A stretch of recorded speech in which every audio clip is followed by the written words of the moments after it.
block all dynamic, you'll see that the collision responses are all checked to block in response to all other collision object types. So let's press play and see what happens when we try to pass through things. You'll see that we stop just short of overlapping with the other pawns. Now, if I move the tank so that we can attempt to overlap with the wall and sort of go around the other pawns, now if I press play, I block the wall as well. So this collision preset, block all dynamic, sets the collision response to block all other object types. And you can always see the collision object type of a particular component by selecting it in the Components panel and scrolling down to the collision section in the Details panel and opening the dropdown for collision presets. I have the base mesh selected and its object type is World Dynamic and it's set to block all. So now we see that sweeping is working since we set our collision presets for the capsule comp to block all dynamic. And we saw in the documentation that only the root component is swept and checked for blocking collision. So it doesn't really matter what the other components are set to.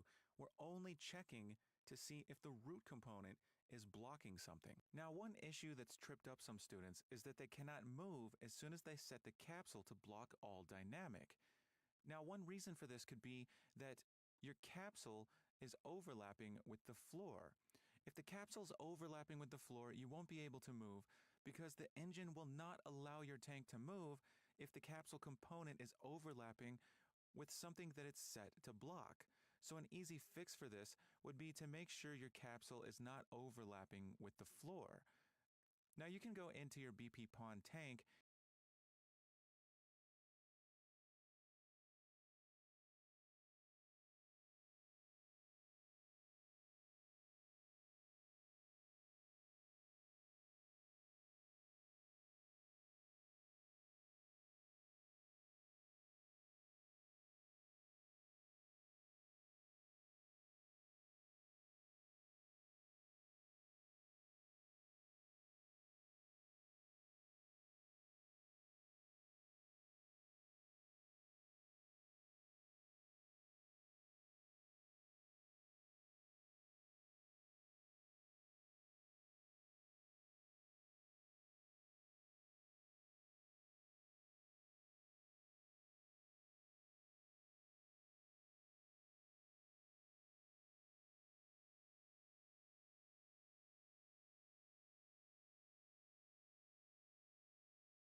and make sure that your capsule is just above the wheels here. I'm going to go into orthographic should be able to. It's time to start implementing rotation. Let's go back to our project settings.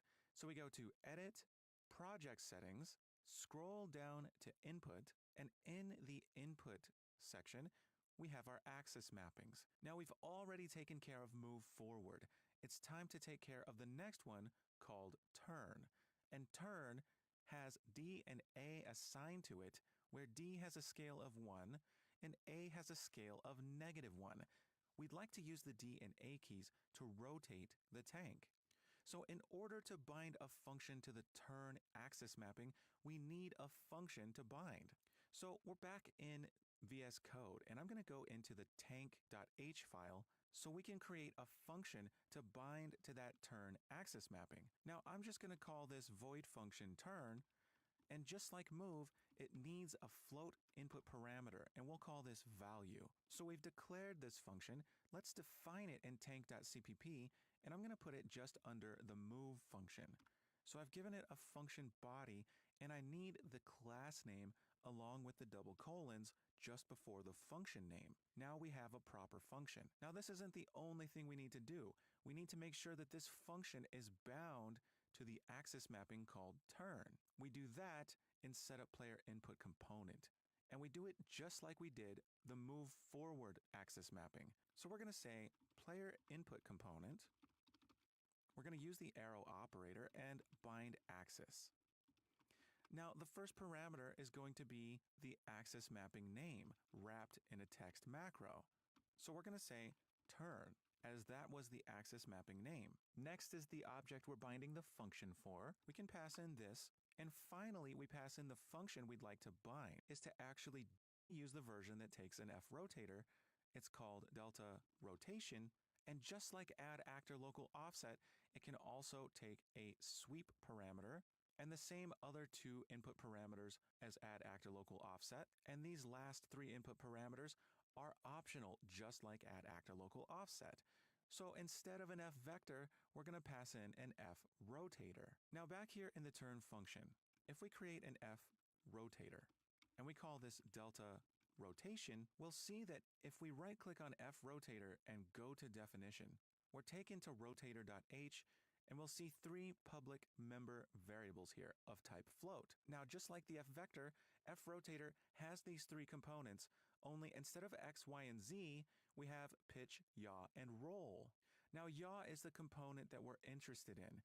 It says rotation around the up axis, in parentheses around Z axis, and that's the only type of rotation we care about, rotating around the Z axis. That's how we can steer our tank.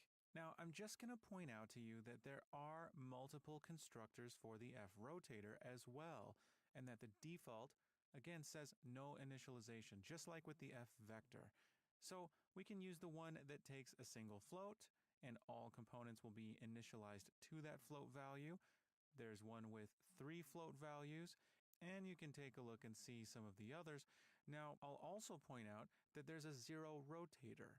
And by the way, this is a static 0 rotator. That's why we can go back into tank.cpp and say something like equals F rotator 0 rotator. 0 rotator is a static member variable, and you can access static member functions and variables like this by specifying the class name with the scope resolution operator and referencing that static variable or function by name. That's what we're doing here with uGameplay statics. getWorldDeltaSeconds is a static function, meaning we don't need an actual instance of the uGameplay statics class to exist for us to access that static function. It just exists already. Same with 0 rotator and 0 vector. So I'm going to close out of rotator.h. And we have this delta rotation, and it's initialized to a 0 rotator. Now, yaw, pitch, and roll are zeroed out just like X, Y, and Z are zeroed out for the F vector. So we're going to need to change that yaw component. So just like I did with our delta location in the move function, let's create some pseudocode for delta rotations yaw. We're going to want yaw to be set to value, scaled by delta time, of course, because we want this turning to be frame rate independent. But we also need some sort of turning speed. We can call this turn rate. So once we've set that yaw, then we can add that local rotation, which is going to rotate the actor according to the F rotator each frame, and that yaw will be scaled by value. So it'll be 0 if we're not pressing any keys, and it will have a value if we're pressing the D and A keys. So now you have a challenge. This is going to work just like adding the actor local offset. The only difference is we're rotating the actor now. So since we need some sort of turn rate for rotating the actor, you're going to create a turn rate variable. Make this a float and put it in the private section right next to the speed variable. Expose this variable with uProperty and choose the appropriate uProperty specifiers. Now in the turn function, you're going to set delta rotation. In particular, we care about the yaw component. Set the yaw value equal to value times our turn rate variable and also multiply by delta time. And then you're ready to call add actor local rotation, passing in this F rotator. Now for the second parameter, go ahead and pass in true for the B sweep input, since we do want to sweep when rotating. Pause the video and implement rotation for the tank now. Okay, so this is going to be fairly simple. We just need a turn rate variable. Now I'm going to go into tank.h just under speed and create float turn rate. Now you probably initialize this to some value, and that's okay if it's different than what I'm choosing.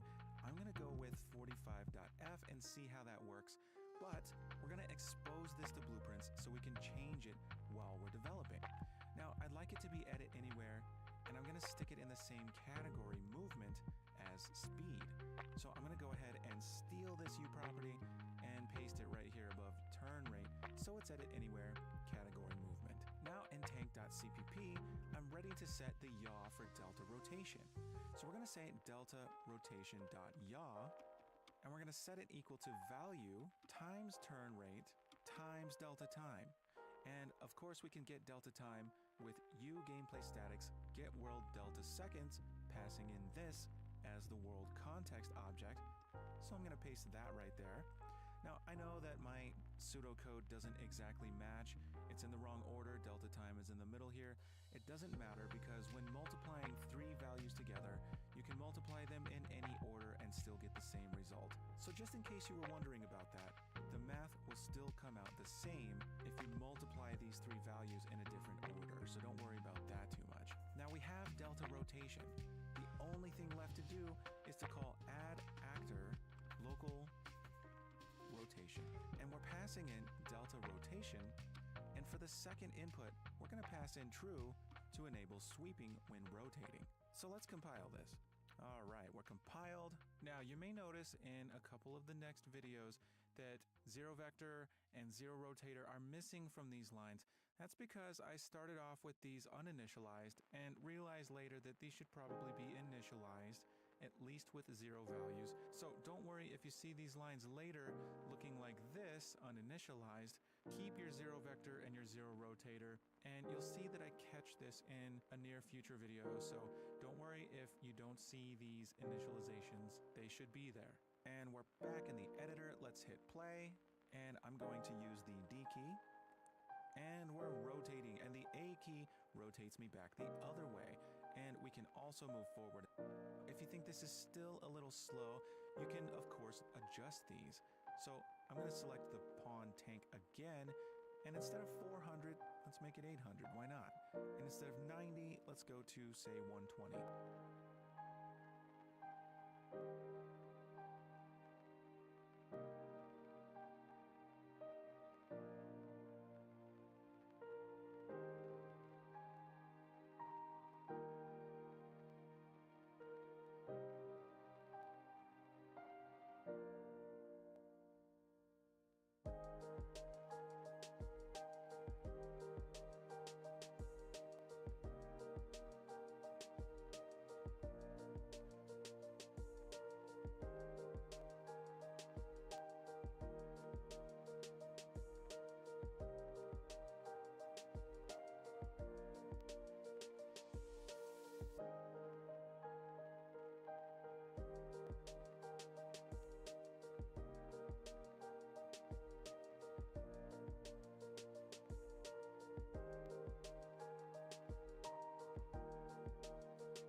enable that so that our objects do not pass through one another. We added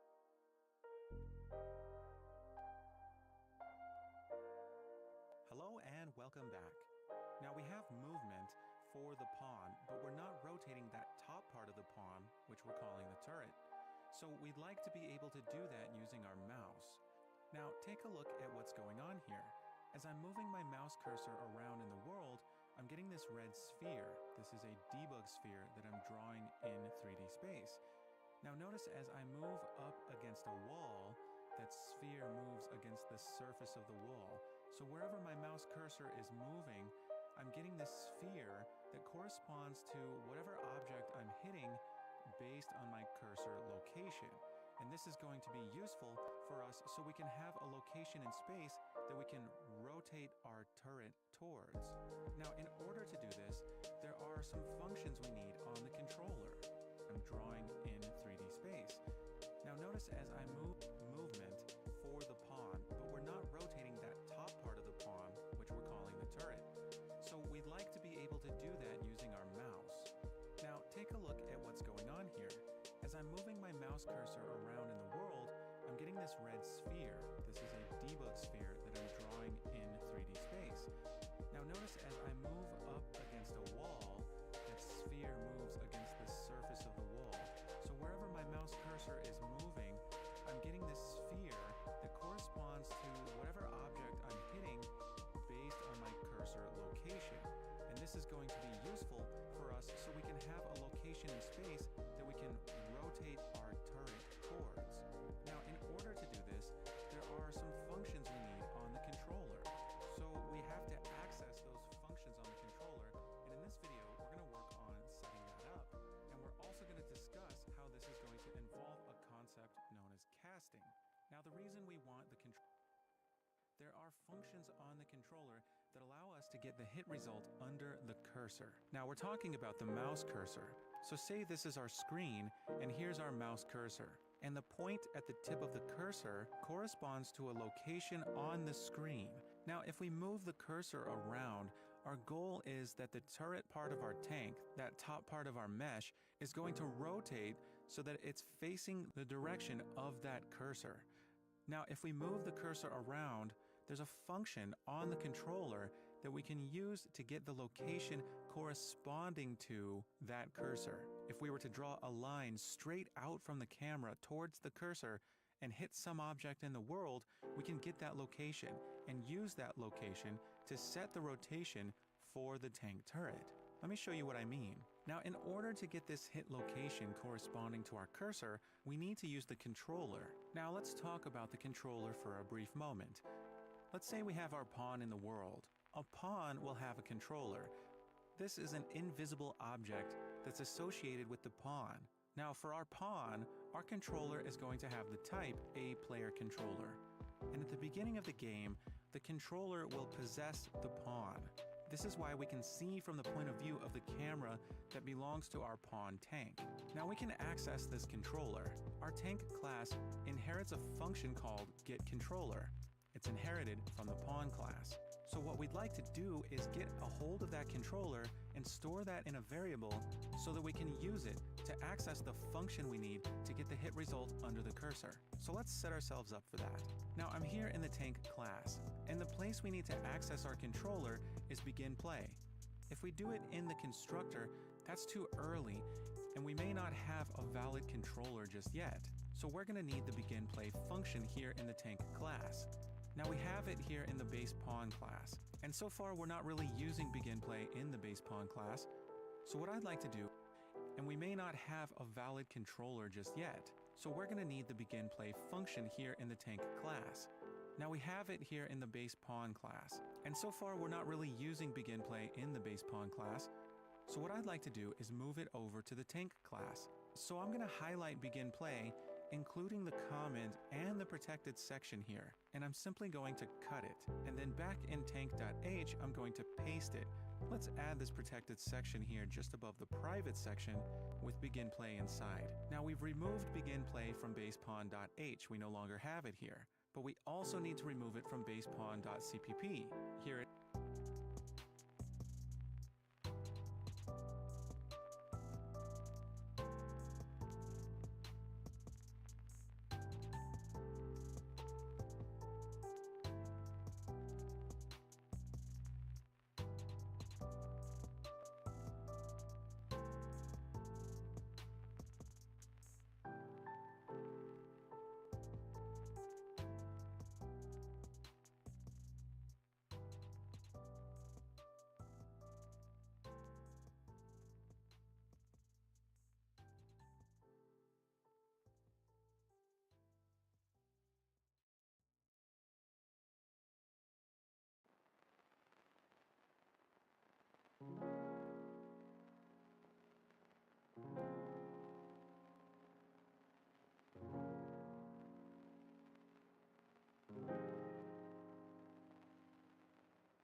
ahead and delete it here. And now we have it declared here in tank.h, but we also need to define it in tank.cpp. So I'm going to define the function just under setUpPlayer input component. So it's going to be void begin play with no input parameters. There's the function body, and we also need a tank prefixing the function name. Now we know it's important to call super begin play, so that way any functionality in the begin play function in any of the parent classes will be still called. So here we have begin play. This is where we can get our controller and store it in a variable. So let's go back to tank.h and create a variable. Now this is going to be private, and I'm going to stick it down here at the bottom of the private section. And it's going to be a player controller pointer type. And we can call this player controller ref. This will be our reference to the player controller. Now we're not talking about a C++ reference. This is still just a pointer, but we're going to use this to refer to the player controller. So now we have a player controller ref variable of type A player controller, and we're ready to store the controller in this pointer. So let's go back to tank.cpp here in begin play and attempt to do this. So what I'm going to do is say player controller ref equals, and I'm going to attempt to call get controller. Now get controller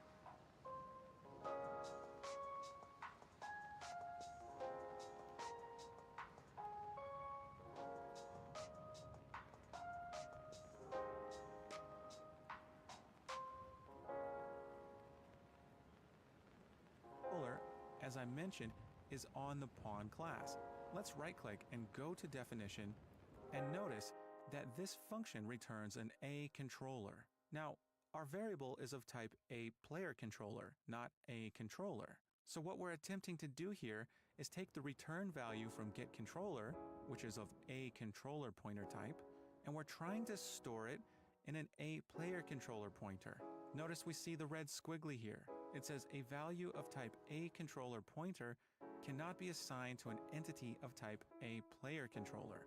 We're getting an error. Let's take a look here at the documentation for A player controller is a child class of A controller. Now in C++, we cannot have a pointer of type A player controller store the value of the address of an A controller. A controller is the parent type. A player controller is the child type. You cannot take an object of parent type and store it in a pointer of child type. So how do we get around this? So here's our problem. The getController function returns the address of an A controller.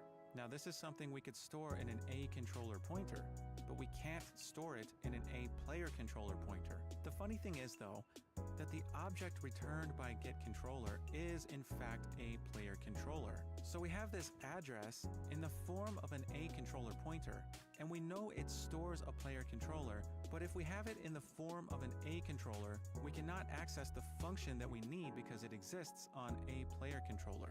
The function is called getHitResult_cursor. Now if we have a value of type A controller pointer, and we attempt to get that function that exists on a player controller, we will fail to do so.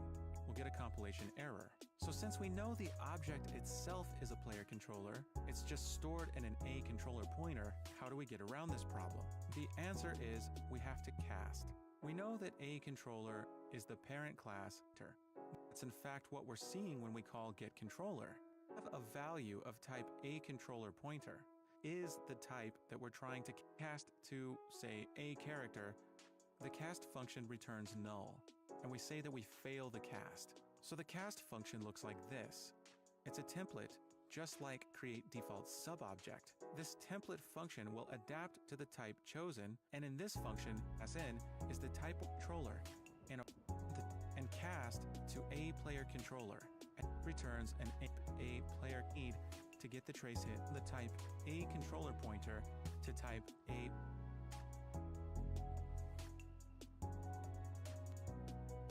Hey, welcome back. Now we know that we need to get the hit result under the cursor. We're going to talk a little bit more about how that works and what that means in this video. So our goal is to get the hit result under the cursor, and show this location, and we can do so by drawing a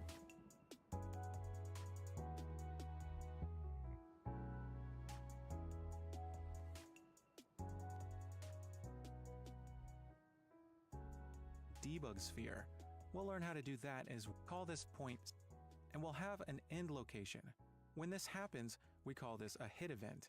Now, when we draw an invisible line like this, it's called performing a line trace. And when we hit something, we say that we have a trace hit.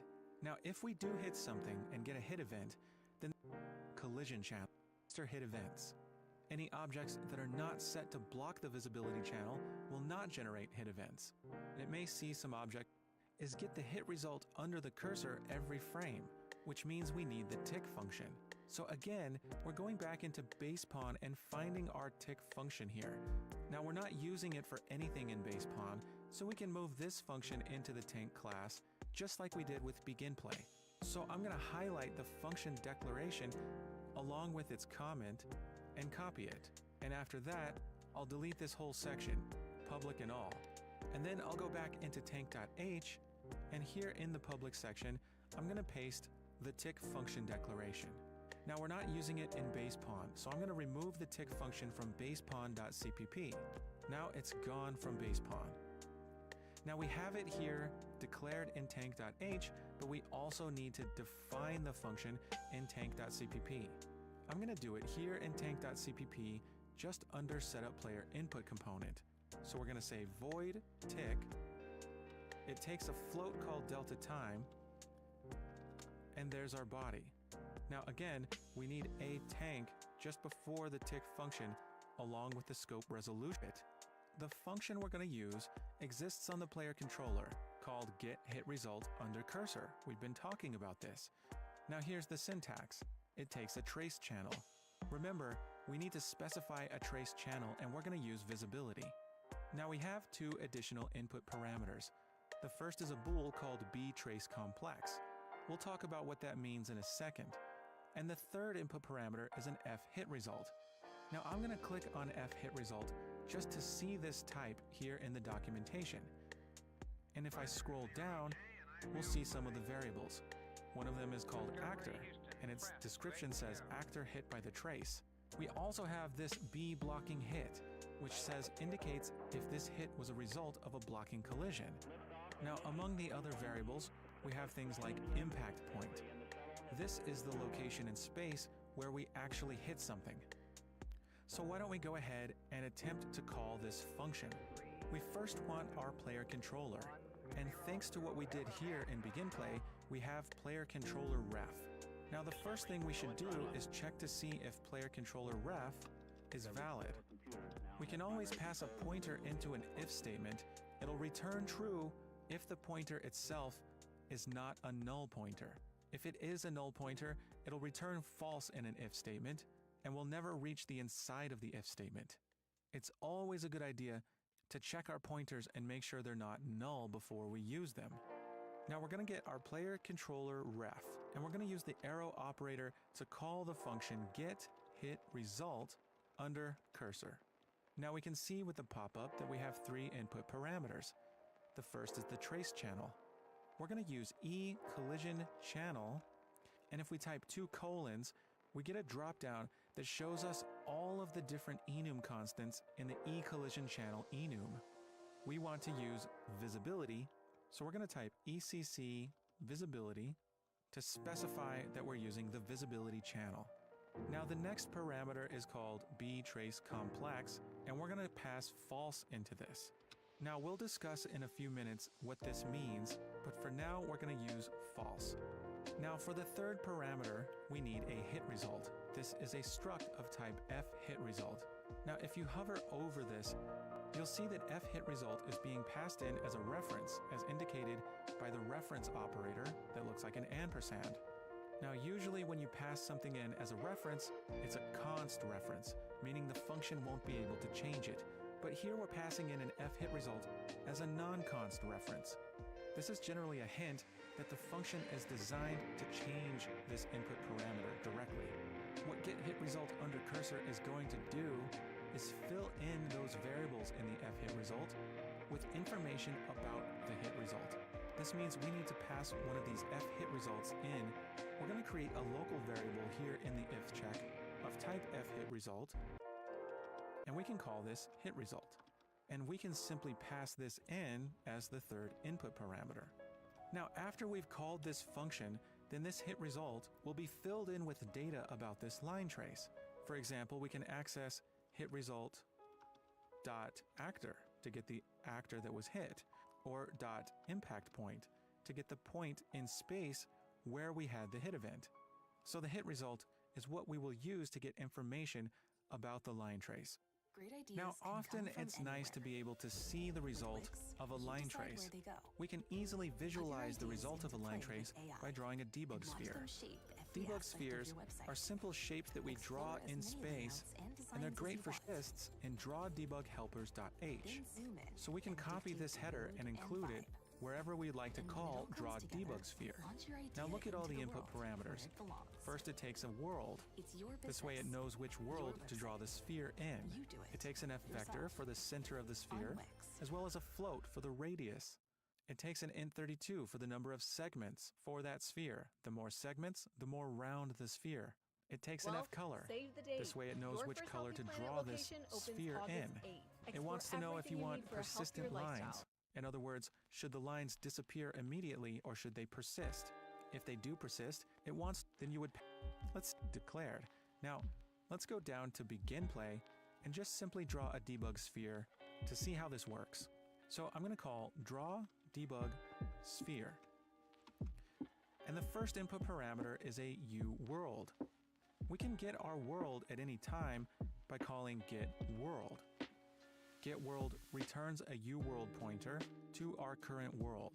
So that will satisfy the first input. Next, we need an f vector for the center of the sphere. Now we're calling this in begin play. So I can simply call getActorLocation. And this will get the location of our tank pawn, since we're in the tank class.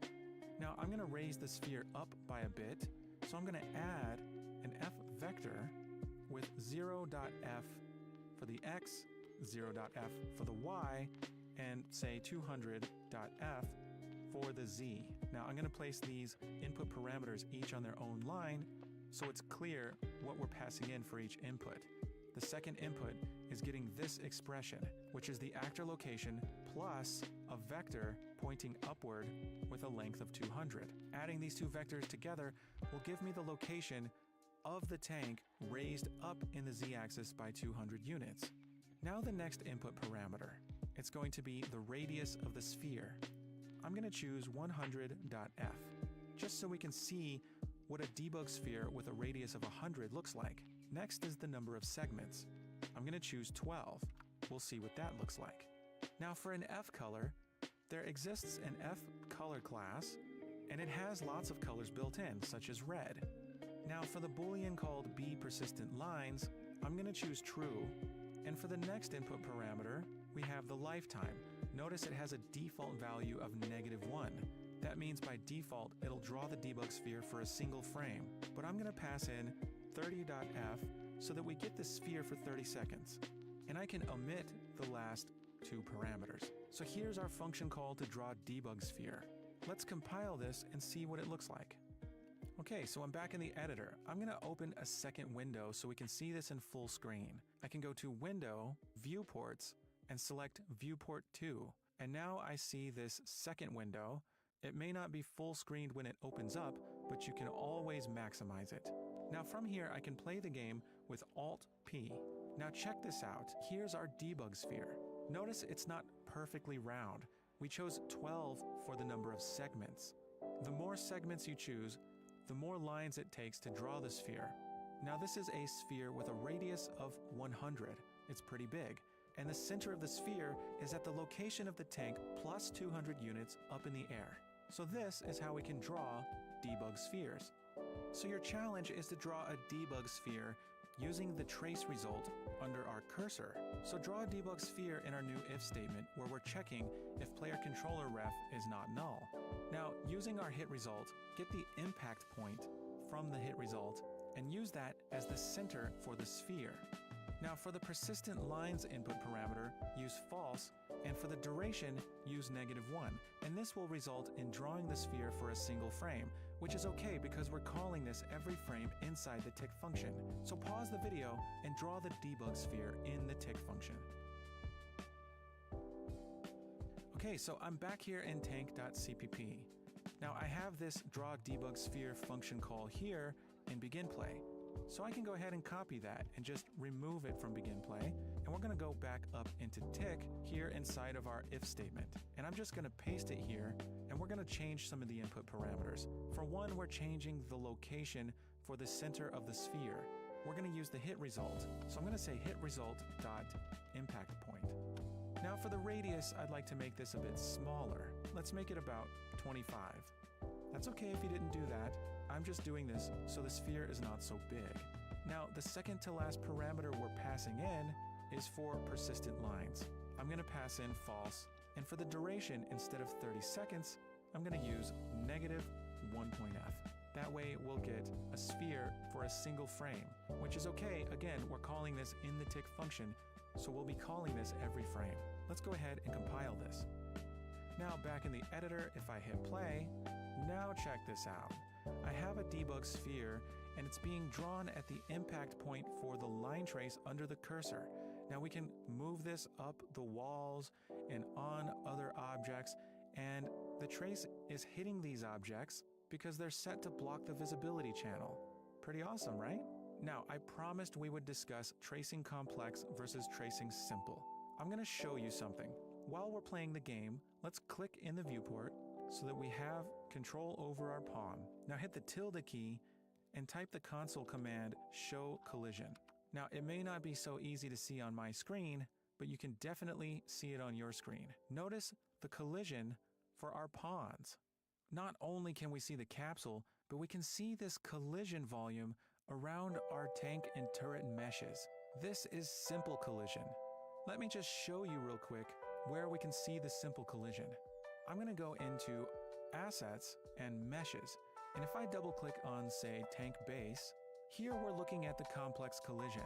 If I click on this show icon here at the top and select Complex Collision, I can see all of the polygons in the complex collision, and there are a lot of them. If I click the show icon again, and this time check the checkbox next to Simple Collision, notice there's another collision volume. This is called a collision hull, and it has a great deal less geometry. There is a smaller number of polygons with this collision volume. This is what the physics engine uses to detect for overlap and hit events. If it were using the complex collision, it would require a great deal more computations. This is why we have simple collision volumes. So it's much better for performance whenever doing a line trace if we trace for simple collision instead of complex collision. So now we've gotten the hit result under the cursor. It took some work to get there, but now we have it, and we've proved it by showing this location with a debug sphere. This is a nice way to confirm that our trace hit is working. So now that we know it's working, we can use that location to rotate the turret on our tank. And we'll do that in the next video. I'll see you soon.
probably know Vistaprint for business cards, but did you know we print everything you need to brand your business? We print banners and signs that help you stand out, and must-have merch like tote bags, t-shirts, and hoodies. If you need it, we print it. Print it all with 20% off for new customers with code NEW20 at vistaprint.ca.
and welcome back. Now we're ready to rotate the turret, and we'd like to do this using the mouse and that hit location from the trace hit we've done in the previous video. So as I'm moving my mouse cursor, the turret is rotating and facing the direction of the mouse cursor. And even when I click in the viewport and begin to play, I can still move the mouse cursor around to rotate the turret and set its direction. This will allow me to aim when I have the capability of firing projectiles. Okay, so to achieve this, we need to find the direction that we want our turret to point in. And once we've found that direction, then we can set the turret mesh rotation. Now, in order to get the direction that we'd like the turret to point in, we need to do a little bit of vector math. What we're looking for is a vector from the tank turret to our trace hit location. Now we can easily get the location of our tank or any of its components, such as the location of the tank's turret. We'll call this location turret location. And we also know how we can get the location of the trace hit. We'll call this trace hit location. What we're interested in is the vector from turret location to trace hit location. We'll call this vector toTarget. Now the vector math to get toTarget is actually quite simple. To get a vector from a start point to an endpoint is always the endpoint minus the start point. So if we take our trace hit location and subtract the vector turret location, then the vector that results from this is toTarget. Now once we have the toTarget direction vector, we want to convert that to a rotation so we can set the rotation of the tank's turret. And the F vector type has a built-in function called rotation. So if we took our toTarget vector and called rotation on it, this would return an F rotator corresponding to that direction. Now we do need to keep something in mind. The trace hit result is often going to be on the floor, and the vector from the tank turret to the trace hit result is not going to be parallel with the ground. This means that if we set the tank's turret rotation to the rotator we get from that direction vector, we might get something like this, where the turret is angled down towards the ground. But we don't want the tank's turret to rotate downward, we want it to still point forward. So this is the result that we want. In other words, we only want to change the yaw component of the tank's turret rotation. So that way it's pointing in the correct direction, but still remains parallel to the ground. We've only changed its yaw. So let's hop back into VS Code and create a function for rotating the tank turret. Now we're going to be rotating the turret on the tank, but we'd also like to rotate the turret on our tower enemy.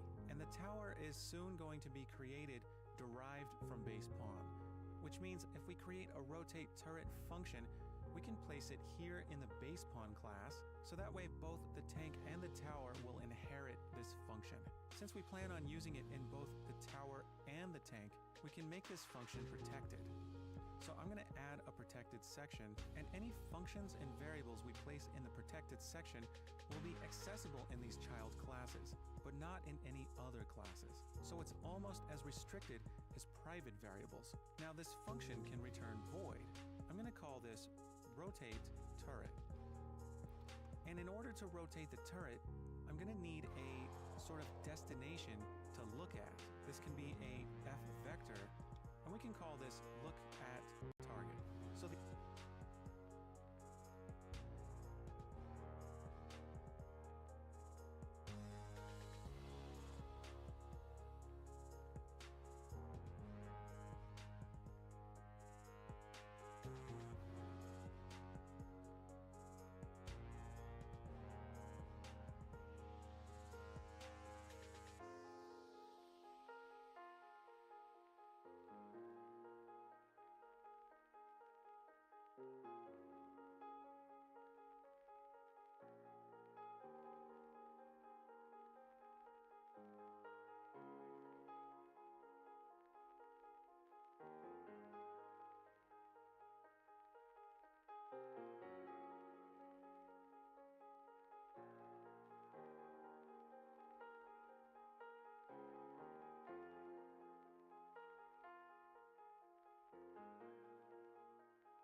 the idea is if we have a function that we can pass in some sort of location in the world, then the function should result in rotating the turret towards that location.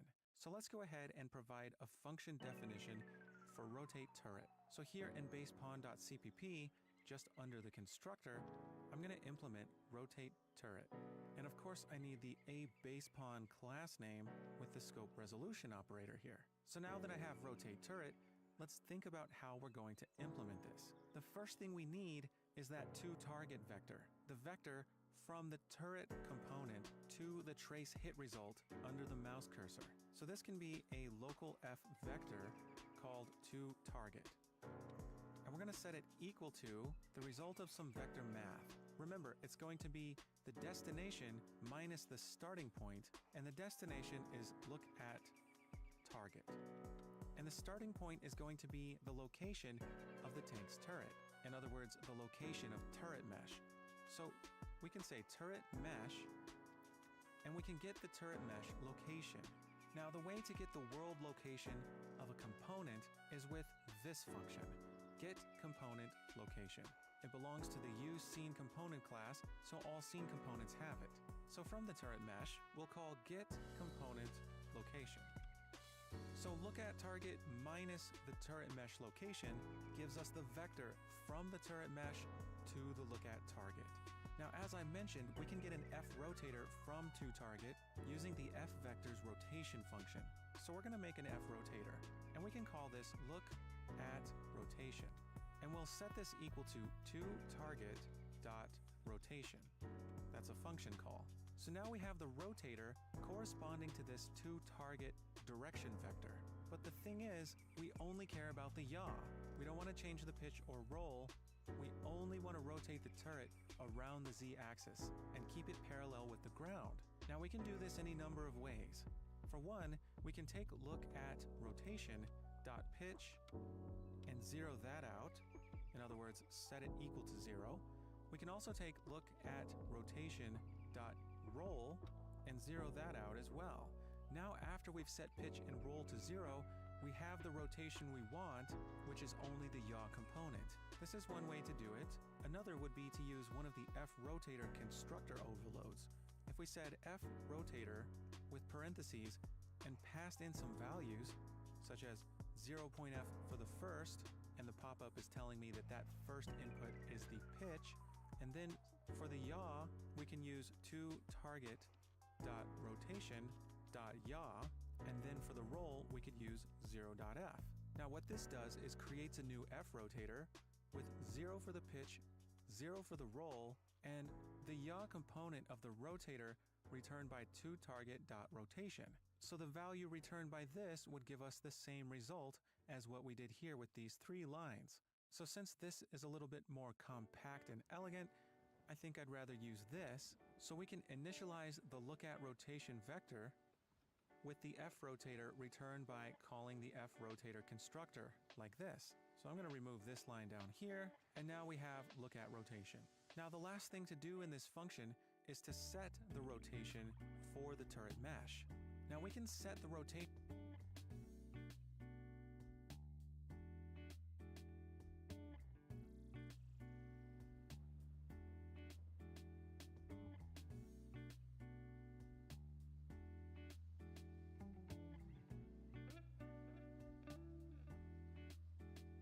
for a given component using this function, setWorldRotation.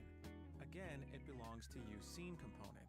And the reason we're using setWorldRotation rather than adding some sort of local rotation offset is because we have a rotation in world space. toTarget is a world space direction vector. We're taking the turret mesh location in world space and subtracting the look at target location in world space. So this is a world space direction. Therefore, the look at rotation is a world space rotation. So we're going to use set world rotation on the turret mesh. So we'll say turret mesh, set world rotation, and we're going to pass in look at rotation. So now we have a function that can take any target in the world and turn the turret mesh to look at it. But it won't rotate the mesh downwards. It's only going to change its yaw. So it'll rotate in a way that a tank turret should rotate. So we now have a function to rotate the turret. I'm going to challenge you to call this function to set that turret rotation. Call the rotate turret function in the tank class. This is a protected function, so the tank class has access to it. Now, rotate turret takes an F vector, the look at target. You're going to use that impact point in the F hit result from our line trace. So I'm going to leave it up to you to find the correct place in code to call this function. So pause the video and place the rotate turret function call in the tank class. Okay, so we have our rotate turret function and we're ready to call it. I'm going to go into tank.cpp and here's my tick function. Inside the if check for player controller ref, I have my hit result. And after get hit result under cursor has been called, the hit result will have valid data. In fact, we're using that hit result impact point in draw debug sphere. Now, since I don't need to draw the debug sphere anymore, I'm going to go ahead and delete that, and instead, I'm going to call our protected function rotate turret. And for the look at target, I'm going to pass in hit result dot impact point. So now every frame, we're going to be rotating the turret towards that impact point from our hit result. Now, before I compile this, I'm no longer using draw debug helpers, so I'm going to go ahead and remove that header file. Okay, now I'm ready to compile. Okay, I'm back here in the editor. Let's go ahead and hit play and check it out. This is amazing. I can still roll around, I can move my mouse, and the turret is rotating wherever I move my mouse cursor. So this is awesome. Okay, so before we wrap this up, I'd like to just address a couple of issues. I want this to be nice and polished and looking great. Now, the first issue happens when I move the mouse cursor close to the center of the tank and then pass through it. You'll see that at some point, that rotation sort of snaps very rapidly. And if we kind of move the mouse around in a haphazard manner, well, that doesn't look too great. It's snapping. We don't have smooth movement. So that's one issue. Now, the other issue is if I click and I roll around and I go up to the edge, I'll see that my turret snaps in the other direction when I move my mouse cursor up. So what's going on there? Well, let's find out. We'll go back to VS Code, and I'd like to get my debug sphere back. So back here in tank, I'm going to go to the tick function right before rotate turret. And once again, I'm going to call draw debug sphere. Now for the world, I'm passing in get world. For the center, I'm passing in hit result dot impact point. For the radius, I'll use 25.f. Segments can be 12. Color can be F color red. Persistent lines can be false, and lifetime can be -1. So same thing we did before. So I'm going to save this. Notice I'm not adding the header file back up there, and that's because debug helpers actually is included by default, so we don't technically need it. I'm just going to save, jump back in the editor, do a live coding kickoff, and press play. So now I have my debug sphere. So let's go up to the edge of the world. And I'm going to move that mouse cursor up to where it falls off into the abyss. And that is where we have the problem. You see, we don't have a hit result under the cursor when our cursor moves up there because there's nothing there for us to get a hit result from. Therefore, our impact point is not defined. So what we need is something for that line trace to hit. Now, unreal result. Now, point from our hit result. Now, before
bank more encores when you switch to a Scotiabank banking package.